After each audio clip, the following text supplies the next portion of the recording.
Good evening students, कैसे हैं आप सब। होप आप सब बहुत अच्छे होंगे, साथ ही आपकी पढ़ाई भी बहुत अच्छी चल रही होगी। तो चलिए 71st बीपीएससी को लेकर चल रहा हमारा ये बिहार स्पेशल सेशन आपके लिए बहुत हेल्पफुल साबित हो रहा होगा और होपफुली आप भी सारे आंसर्स को एकदम जल्दी करते जा रहे होंगे। तो देखिए, जो लोग आज नए जुड़ रहे हैं उनको बता दें कि ये 71st बीपीएससी को लेकर चल रहा है हमारा बिहार स्पेशल सेशन चल रहा है, बिहार स्पेशल क्लास चल रहा है, जिसमें हम बिहार से रिलेटेड बहुत सारे एमसीक्यूज़ को कवर अप कर रहे हैं और वो भी एक्सप्लेनेशन के साथ।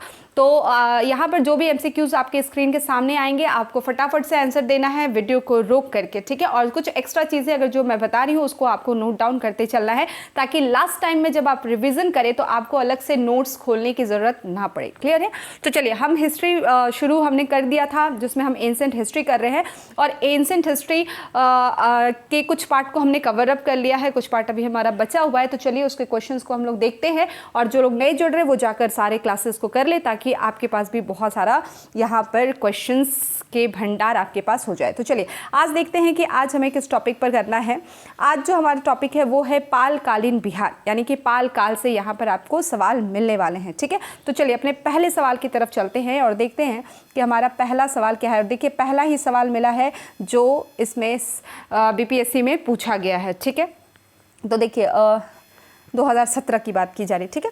तो चलिए क्वेश्चन क्या है, ओदंतपुर या ओदंतपुरी भी कहीं रहता है, तो ठीक है, एक ही है। तो ओदंतपुर शिक्षा केंद्र निम्न में से किस राज्य में अवस्थित था, ठीक है।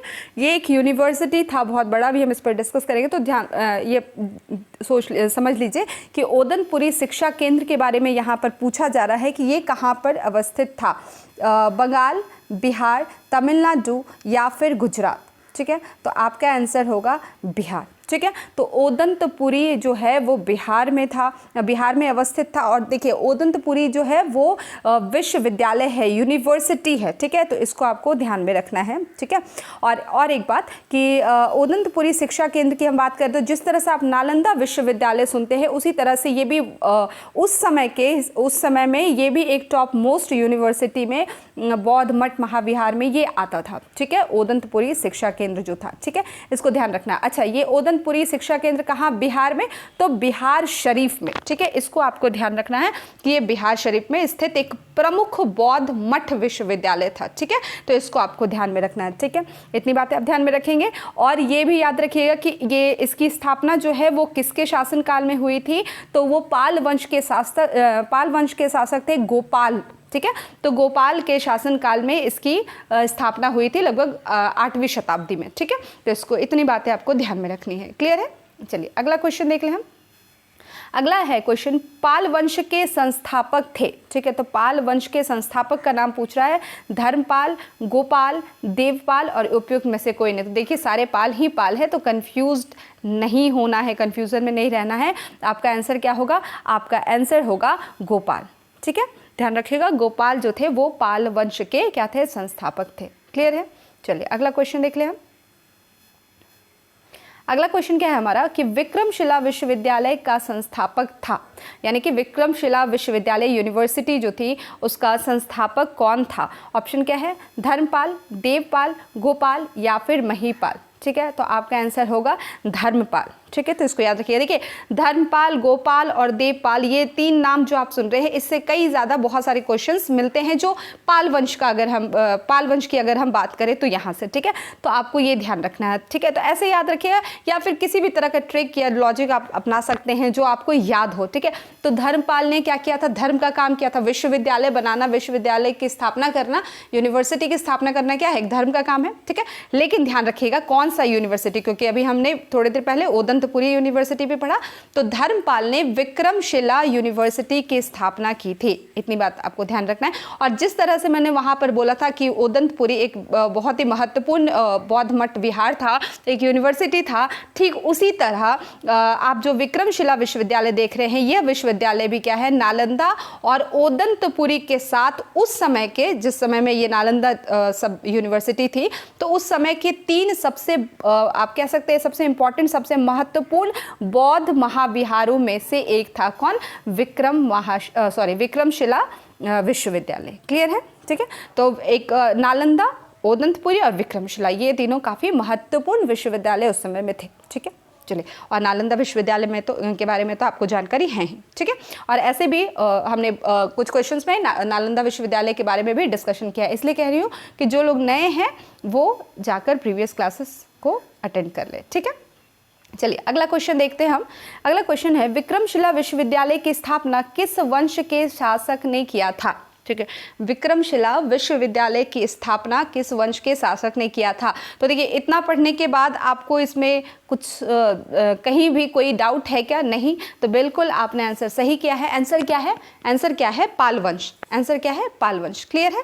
ठीक है, तो चलिए पाल वंश, तो ध्यान रखिएगा इसको, ठीक है। चलिए अगला क्वेश्चन देख लें। देखिए, इसलिए ध्यान रखिएगा क्योंकि अभी हम लोग पाल वंश से ही कर रहे हैं, और चूंकि पाल वंश से ही रिलेटेड बहुत से क्वेश्चंस को हमने कर लिया, तो यहाँ पर आपको इजी लग रहा है, लेकिन एग्जाम में ऐसा नहीं होगा, आपको सीरीज वाइज सजा कर वो वहाँ नहीं पूछने वाला है, ठीक है। चलिए अगला क्वेश्चन देख लें हम।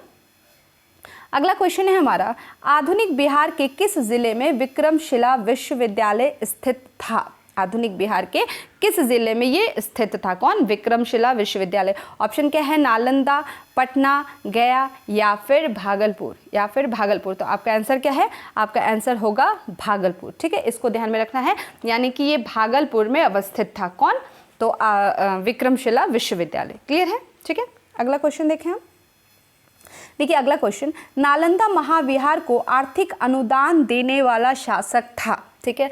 तो नालंदा महाविहार, जो नालंदा विश्वविद्यालय थी, उसको अनुदान यानी कि ग्रांट यानी कि दान देने वाला शासक कौन था? तो देखिए यहाँ पर ऑप्शन में क्या है, अलग अलग ऑप्शन है। पहला ए ऑप्शन में है हर्ष, धर्मपाल एवं देवपाल, ठीक है। दूसरा है हर्ष एवं धर्मपाल, या हर्ष एवं देवपाल, या धर्मपाल एवं देवपाल, ठीक है। तो इसको कंठस्थ कर लीजिएगा कि आंसर क्या है आपका? ए, हर्ष, धर्मपाल एवं देवपाल। क्लियर है? हर्ष, धर्मपाल एवं देवपाल, इनका अनुदान यहाँ पर दिया गया था नालंदा महाविहार या नालंदा विश्वविद्यालय में। क्लियर है ये? ठीक है।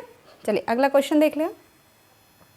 देखिए अगला क्वेश्चन क्या है हमारा, कि पाल शासकों द्वारा बौद्ध धर्म के किस संप्रदाय को विशेष प्रोत्साहन दिया गया? ठीक है, तो क्या पूछा जा रहा है कि पाल शासक जो थे वो बौद्ध धर्म के ही, तो बौद्ध धर्म आपको भी पता है कि वो क्या हुआ था, आगे चलकर वो अलग अलग वो संप्रदाय में बढ़ चुका था, ठीक है। तो उसमें से किस संप्रदाय को, बौद्ध धर्म के किस संप्रदाय को प्रोत्साहन दिया गया पाल शासकों द्वारा? महायान, हीनयान, वज्रयान या फिर उपयुक्त सभी? तो आपका आंसर क्या होगा?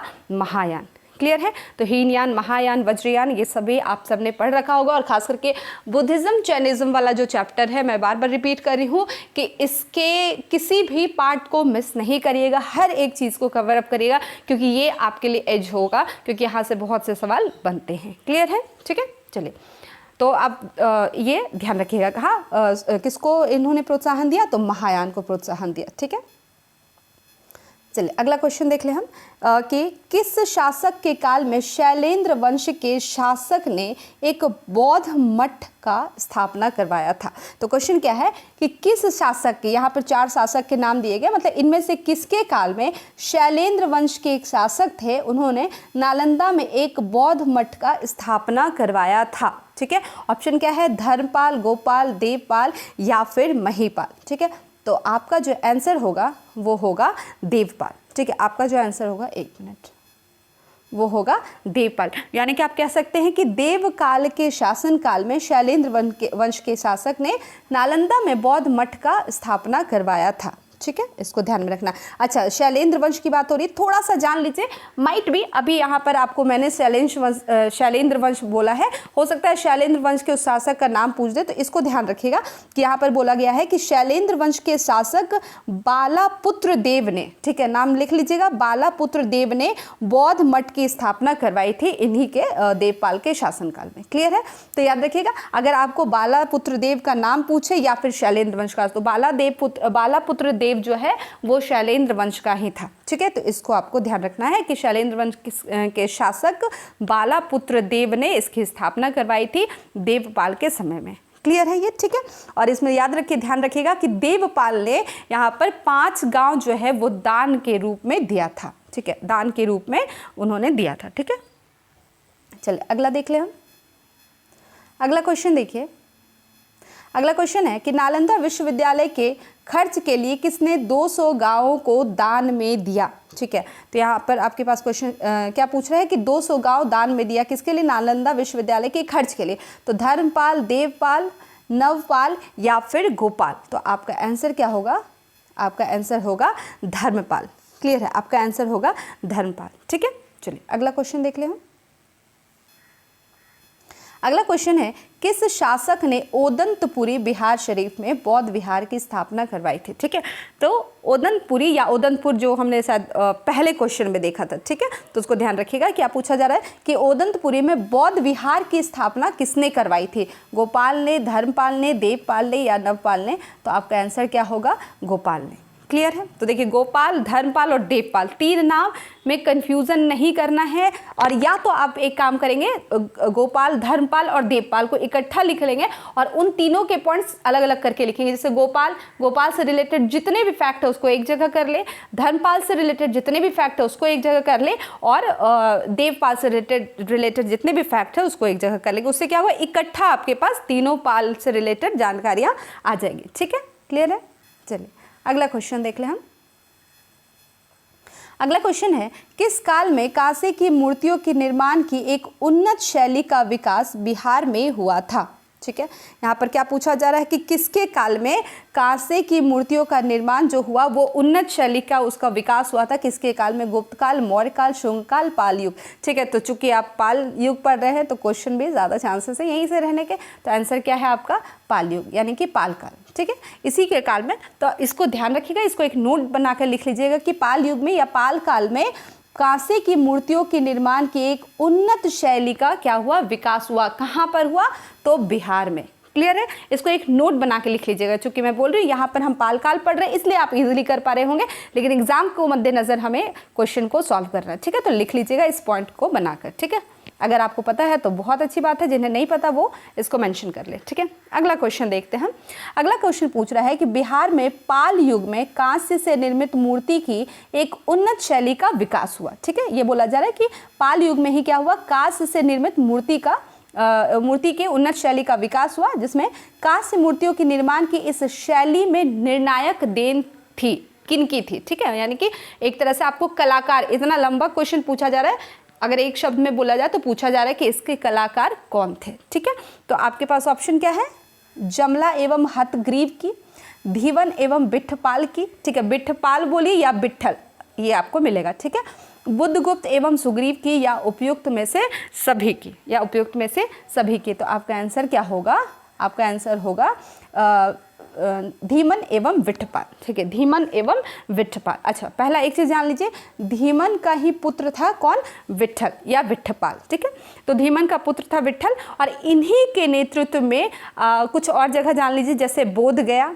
राजगीर, भागलपुर, नालंदा जैसे क्षेत्रों में जो कांस्य मूर्ति कला थी उसकी उन्नत शैली जो है वो वहाँ पर विकसित हुई है। ठीक है, तो इसके अलावा ये जगह आप ध्यान रखिएगा। ठीक है, तो जो कांस्य की उन्नत शैली विकसित हुई है मूर्ति कला की, वो किसके योगदान से, तो जो कलाकार थे धीमन और विट्ठल, धीमन का ही पुत्र था विट्ठल या फिर बिट्ठपाल। ठीक है, इनका राजगीर, भागलपुर, नालंदा, बोधगया इन क्षेत्रों में इसकी ये जो शैली थी, मूर्ति की शैली, उसको विकसित किया गया। ठीक है, चलिए ध्यान रखेंगे आप।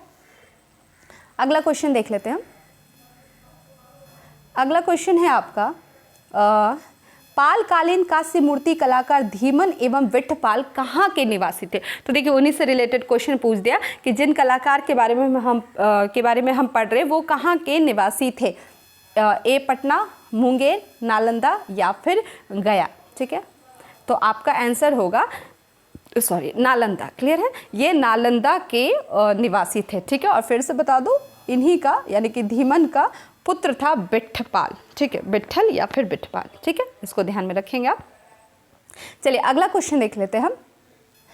अगला क्वेश्चन है, पालकालीन मूर्ति कलाकार धीमन एवं विट्ठपाल समकालीन थे, ये किसके समकालीन थे, ये यहाँ पर पूछा जा रहा है। ठीक है, तो धर्मपाल एवं महीपाल, गोपाल के समकालीन, न्यायपाल एवं रामकाल के समकालीन या फिर धर्मपाल एवं देवपाल के समकालीन। तो इसको ध्यान रखिएगा, ये इस टाइप के क्वेश्चन बहुत इंपॉर्टेंट हो जाते हैं, ठीक है, कि कौन किसका समकालीन था, ठीक है। तो ये याद रखिएगा, ये धर्मपाल एवं देवपाल के समकालीन थे, ठीक है, मतलब इन्हीं के कार्यकाल में ये कलाकार थे। क्लियर है, यहाँ तक ध्यान रखेंगे, ठीक है।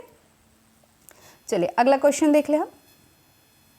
अगला क्वेश्चन क्या पूछा जा रहा है कि पालकालीन चित्रकला का भित्ति चित्र रूप कहाँ से प्राप्त हुआ है, ठीक है। तो भित्ति चित्र पर अभी हम बात करेंगे, पहले ये क्वेश्चन देख लेते हैं कि क्या पूछा जा रहा है कि पालकालीन चित्रकला का भित्ति चित्र रूप कहाँ से प्राप्त हुआ है। ऑप्शन क्या है, ऑप्शन क्या है, पटना, मुंगेर, गया या फिर नालंदा, या फिर नालंदा। तो आंसर पहले जान लेते हैं, फिर हम इस पर डिस्कस करेंगे। तो आंसर क्या होगा, नालंदा, ठीक है, यानी कि नालंदा से पालकालीन चित्रकला का कौन सा रूप, भित्ति चित्र रूप क्या हुआ है, प्राप्त हुआ है।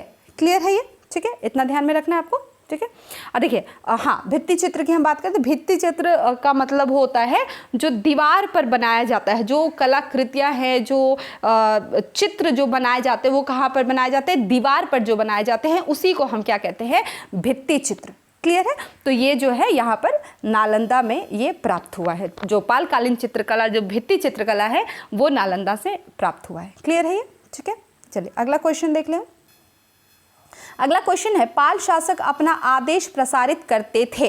पाल शासक जो है वो अपना आदेश प्रसारित करते थे कहाँ, पाटलिपुत्र से, नालंदा से, राजगीर से या फिर तिरहुत से, ठीक है। तो आपका आंसर क्या होगा, आपका आंसर होगा पाटलिपुत्र से, ठीक है, क्योंकि राजधानी यहीं थी तो यहीं से वो अपना आदेश जो है वो प्रसारित करते थे। क्लियर है, ठीक है। चलिए अगला क्वेश्चन देख लें हम।